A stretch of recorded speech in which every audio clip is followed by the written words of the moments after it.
Good morning, everybody, and welcome to Lone Jack Living. Today we are going to be doing our first video series on salves, and today we are going to be making an all-natural kind of general skin salve. And this will be designed to treat things such as irritated skin, eczema, and even maybe some minor cuts and bruises. And for today's purposes, the reason why I wanted to do this video with you all is because I want to show how simple it can be to do, even though it looks extremely overwhelming. And just for a little back history, myself, I was injured significantly in a car accident where I was hit. And over this past year, I've been unable to work. I've had to go through treatment, etc. And so during this time period, I've gone on this journey of doing better health for myself and my family. And one of the ways I want to do that is to learn how to make homemade products at home where I know where the ingredients come from.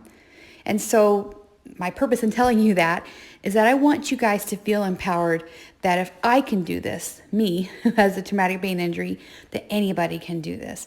Now, in fairness, it might take me quite a bit longer than everybody else, but I do want you guys to feel encouraged that you can do it too. So today, what we're going to do is go over a little bit of the ingredients and then we'll get started. And don't worry, I will have links to every single thing that I have here in my video down below so that you can purchase them as well. Just for starters, we've got a double boiler, your basic kitchen scale, some liquid coconut oil, and it is important that it's liquid, some organic shea butter, a mason jar, some salve tins and labels, some extra virgin organic olive oil, some white beeswax pellets, some organic calendula flowers, a mortar and pestle, a variety of essential oils, and then for me personally, these are kind of my go-to books on all these situations. All right, guys, stay tuned and we'll continue. Okay, we are now ready for our first step in the process, and that is to infuse our oils. Now, there are many different ways to infuse oils, and I would probably rather do the long way, but for today's purposes, we are going to use a double boiler because it'll get us the fastest result. Now, when it comes to your oils, technically you can measure them out, and the recommended ratio is approximately 1 ounce of dried herb to about 10 ounces of oil. But you can also just kind of manually do it as well. So for what I'm going to do for today is I'm going to be taking my herbs, my dried herbs, and placing them into my jar about halfway full. Gosh, these smell good. Now, calendula is also known as marigold. So many of you guys may have marigolds around and you've already got a little gold mine in your backyard and didn't even realize it. And if you could take them and dry them out, then you wouldn't have to buy these, which is what I plan on doing whenever I can get my own little herb garden up and running. Okay, well, maybe one more little scoop. Okay, so there is my dried herbs. And for my infusion, I'm going to be using olive oil. And so what you're going to do is you're going to take it and you're going to make sure to cover all of your herbs.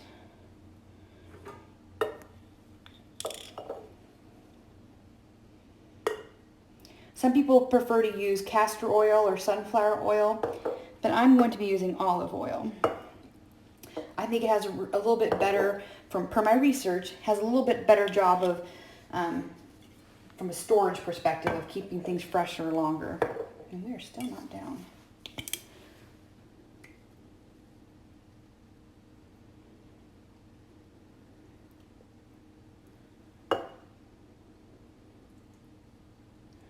Because you're going to want to cover your herbs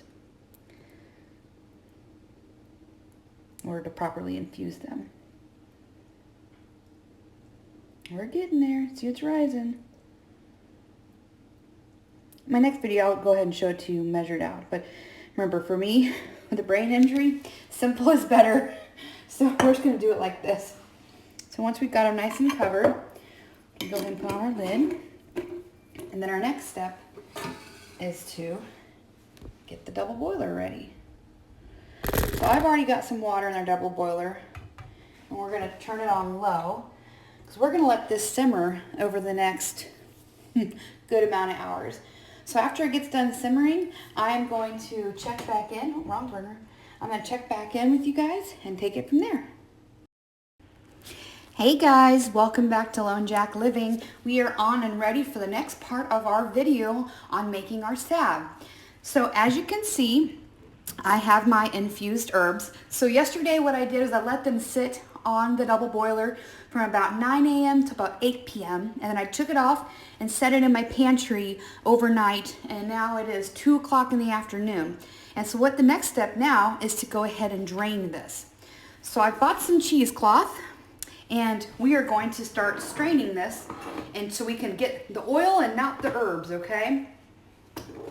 So I'm just gonna cut off a little bit here. Just want to have enough that I can wrap it and squeeze it. So cut, cut, cut. And I just got this at the grocery store. It was $2.49.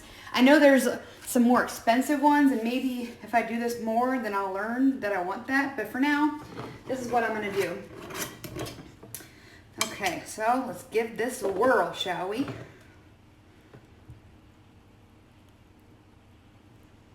Okay, it's pouring in. And I can already see that the oil is seeping through the cheesecloth and catching some of the flowers, which is good. That's what we want it to do. I feel like this is probably the easy part.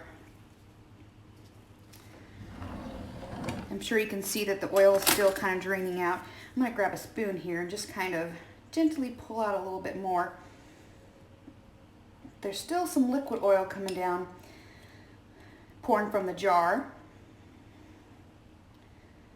And as that pours out, that'll be the easy stuff through. The rest of it we'll have to kind of squish out, which will be a little bit harder. And I know some people will kind of let it sit here and drain throughout the day on its own naturally. But for the sake of this video, I'm going to try to do it manually so you guys can see it as quick as we can. Okay. Okay, I'm just going to put a little bit more in there. We can always add more or less. And if anybody else has a better way of doing this, please let me know in the comments. Because remember, this is my first time doing anything. Video, fusing, anything. Okay, squeezing this. Oh yeah, lots of oils coming down. Just a little bit of squeezing. A little bit messy. I'm going to squeeze it again after I put a little bit more of the calendula flowers in here. You know, I think next time I do this, I might put a rubber band around the jar to kind of hold it in place.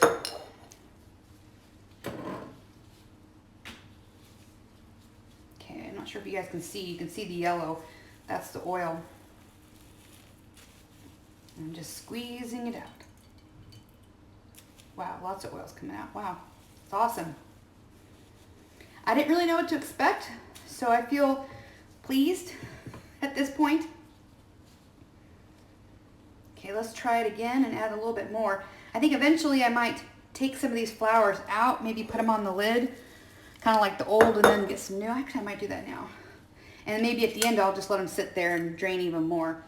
Let me just take out some of these already squeezed ones. And we'll probably use them again and get some more oil out of them.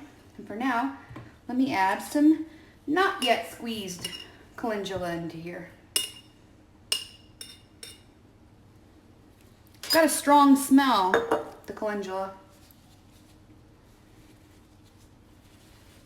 Not bad. Not good. I mean, it just kind of smells like an oil. Almost smells like a cooking oil of some sort. All right, squeezed. I really don't want to waste any because it's pretty precious, all the hard work and time we put into this. So I just don't want to waste any. Okay, I'm going to put you down there, little guy. Let's get some more. Gosh, my hands are so slippery from this oil. Ooh, I don't know if I should have worn these gloves or not because they're making everything really slippery. Okay, let's try this round here. Grab you up like a little potpourri bag.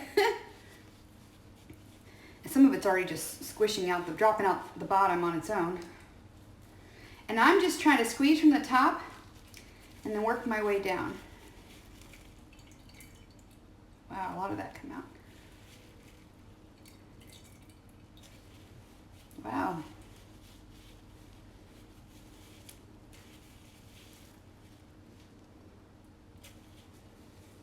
Whew. This cheesecloth is good stuff. It's not letting like any of the calendula through.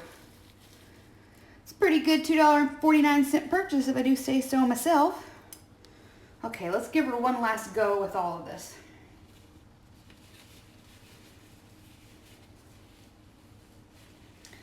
See if it's got anything left to give. Anything? There's a couple of drops. It almost smells like olive oil. That's what it is.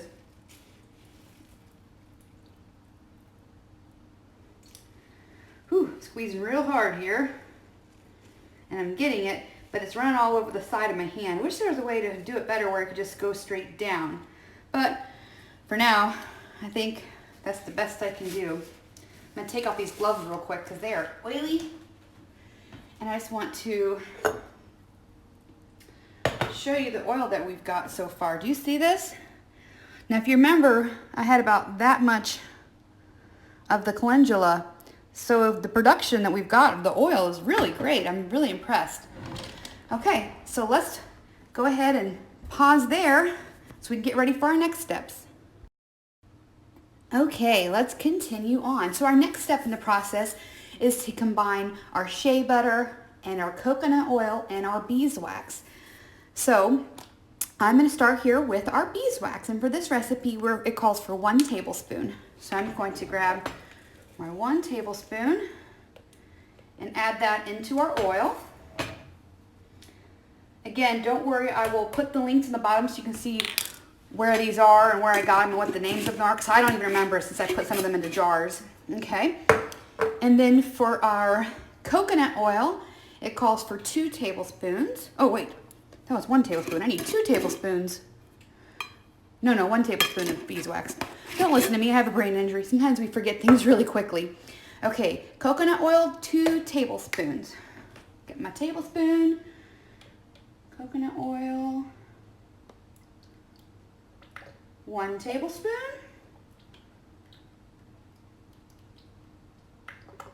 2 tablespoons. Okay, and then we need shea butter. We need 2 tablespoons of our shea butter. This is our shea butter here. And I'm gonna kind of scoop this out with a spoon. Kind of feels like cookie dough. Okay, so there's our shea butter. Let's get that inside our little glass jar. Now remember, this is the little glass jar that we squeezed all of our infused herb oil into. And now, wrap that back up.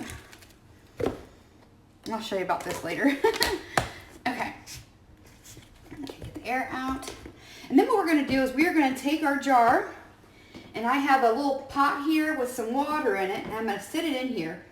And I'm just gonna slowly turn the burner on. Our goal right now is just to get it simmering to create like a double boiler effect. I don't want the oils to burn. What I need is for the oils and the butter and the the beeswax to kind of melt. And once that happens, then I'm gonna kind of, first of all, remove it from heat and I'll kind of stir it up. And then we will eventually add our essential oils. So give me just a couple minutes while this kind of warms up and I'll be right back. Okay, looks like our oils and wax have finally melted.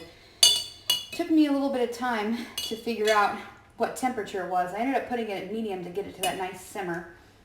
Let me test this. I don't know how hot it is. So now what I'm going to do is I'm going to take this out. And I'm actually going to pour this into this Pyrex. And the reason why is because it has a little kind of pour tip at the end. And I feel like that'll be easier for me to pour it into my tins. Okay, so kind of got that all done. I'm going to remove this pan of water. Get this out of the way. And our next step is to add our essential oils. Now, this is kind of to taste, so to speak. So I'm just going to start with them. The first one I've got is cedarwood. And as you will see, I have a variety of essential oils from every carrier that there is. I'm not loyal necessarily to one specific brand. As long as they have good quality essential oils, I will use them. So cedarwood is what we're going to start with. I don't know if you know much about cedarwood, but throughout antiquity, it was used in medicine. And in ancient Egypt even, they used this as part of their embalming process. It has a lot of medicinal values, including treating eczema and acne. Now, the only thing about cedarwood is it does have quite a predominant smell, so I'm not going to use very much of it. Sorry, my little clogger's dropped up here. I'm going to use just a few drops if I can ever get it to come out. Come out. There you go. 1, 2, 3, 4, 5, 6, 7, 8, 9. That's enough. Cedar wood is strong. And let's balance that by getting over to eucalyptus. Oh my goodness, I love eucalyptus. This beloved plant really is very widely used due to its pleasant aroma, but it's also really highly valued. The Australian Aboriginals really incorporate eucalyptus into their everyday medicine practices. And since it does have such good treating practices regarding wounds and burns, muscle aches, and it is an anti-inflammatory and an antiseptic, so it's perfect for a skin salve. And as you can see, I'm adding quite a few drops, around 15 or so, because this has a great aroma and it's got some properties I really want to use. Next, I'm going to grab my frankincense. Frankincense, I'm sure you've heard of it. Most people know about it from the Three Wise Men and the birth of Christ, but it's also been really heavily used, throughout Egypt as medicinal properties. And again, I'm not going to put too much frankincense in there just because it has a really strong smell, but it is such a great oil, known and documented throughout old antiquity for its medicinal healing purposes. So it's perfect for this topical application. And then next we've got some geranium. And this is an anti-inflammatory, antioxidant-rich oil that has antibacterial and antifungal properties. Been really known to treat acne, vitiligo, psoriasis, and eczema. So again, perfect for what we're trying to create here. Around 10 drops from me on that. And moving on down, everybody's favorite, lavender. And, besides smelling amazing, this also, like all essential oils, has served its purpose. It was documented by a French scientist that it has great ability to regenerate skin and it speeds healing. And apparently he found out about this the hard way because a laboratory experiment blew up and he utilized this essential oil to help treat the burns on his skin. So not only is it an antiseptic with antifungal and anti-inflammatory processes, but it also combats the sebum on the skin. So again, perfect for treating things like eczema and psoriasis. Now, disclaimer, I'm not a doctor. I don't know anything about this other than what I've done throughout my research and through anecdotal evidence as far as what has helped me personally. Anything you use, you need to always make sure you do a test on the skin to make sure that you don't have any allergies to it, and make sure your doctor has checked for any kind of complications or interactions. I know my husband's a pharmacist, so he would always say check for drug interactions. The next one I'm going to do is Thieves. This is a Young Living proprietary blend, and it's basically got the properties of clove, lemon, cinnamon, eucalyptus, and some rosemary combined together, and it's just awesome. And last but not least, we're going to do tea tree oil. Tea tree is highly regarded for its antimicrobial and antiseptic oil because it has really high levels of something called terpene-4-OL, something like that. My husband, who's a pharmacist, will probably kill me because I'm probably pronouncing it wrong, but apparently what it means is that it has a role as a plant metabolite and as an antibacterial agent and antioxidant, and has anti-inflammatory and antiparasitic agents inside here. So it's a really great combination to treat all the skin problems you could possibly have. So now we are done with adding our essential oils. I'm going to stir that up, get a little smell. Ooh, it smells lovely. And the next step is going to be putting them into our tins. Okay, I have just poured the salve into the 2-ounce tins, and you do kind of have to work a little quickly because it starts to dry pretty quick. Over here you can see a little bit of glab where it kind of spilled, and if you can see it solidifies like pretty quickly. So I'm glad that I was as quick as I did, especially because this is my first time. So I guess, so it's 2, 4, 6, 8, 10, 12, 14, 16. So basically my recipe has yielded 16 ounces. I will come back whenever these have dried so we can check it out. Thank you. Okay, now that I've let it set, it has reached its final set stage. But as you can see, it's quite wet. It kind of feels like the consistency of a cuticle oil, which actually feels really nice for. but for an everyday salve, I would want it to be a little firmer. So I'm going to go back in and remelt them and add a little bit more beeswax. Stay tuned. Watch as the beeswax pellets rise to the top.